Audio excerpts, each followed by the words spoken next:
Hey everybody, just wanted to give you a quick update. Everything's going really well with the Flyers alumni game.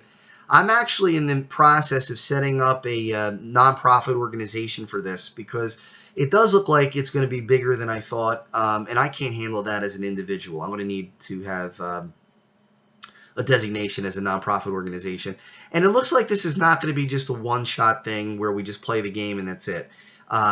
The organization, I'm going to try to promote it and get it to be possibly a yearly event. So that's a goal. Just a little update on my health. The blood test that I just had showed that my SED rate was high, which is frustrating. It shows that there's inflammation. But my C-reactive protein was low, which is another way to measure inflammation. Now, the last blood test, it was totally the opposite. My SED rate was low and the C-reactive protein was high. I have no idea what's going on with that. I was supposed to have a colonoscopy last week to check things out and could not do it. 2 weeks ago, I started with 104 fever. It was bacterial bronchitis.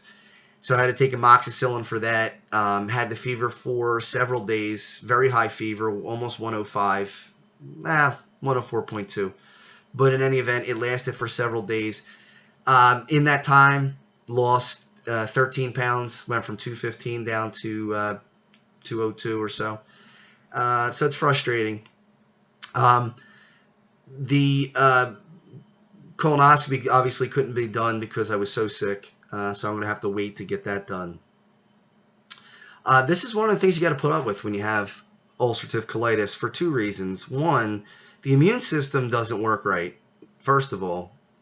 And number two, I'm taking immunosuppressant drugs to try to help with the colitis. Well, that, of course, means that I can't fight off infection as easy as somebody else can, or as easily, I should say, as somebody else can.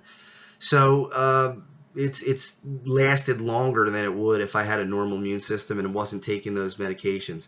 You can also see I haven't been able to shave because my skin is pretty bad. Not sure what's going on with that. I think it's just from being sick and I had a lot of sweating that was going on. So I'm going to shave pretty soon, but my face is so irritated I had to keep a beard for a little while. But these are the things you got to put up with when you have a chronic illness. Like I said before, I'm not looking for sympathy, but I want people to know what happens when you have a chronic disease. And this is why I'm doing this charity. I don't want this disease to hit anybody else, especially my kids. And I know how hard it is. I've gotten a lot of messages from people around the country who've seen my messages on Facebook or on YouTube with a lot of votes of confidence, but also stories that are tough to hear. I mean, people who've gotten pretty sick and had surgery, and people who've had colitis that's developed into colon cancer. That's something you always have in the back of your mind.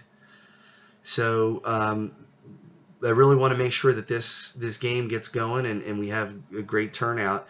The tickets are being printed up. A really good friend of mine, Anthony Torrey's taking care of that for me, so I really appreciate that.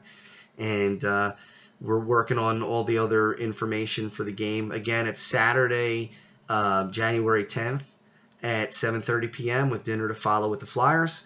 A lot of nice surprises too. There's the surprises from former Flyers that are coming and other people. So stay tuned, please.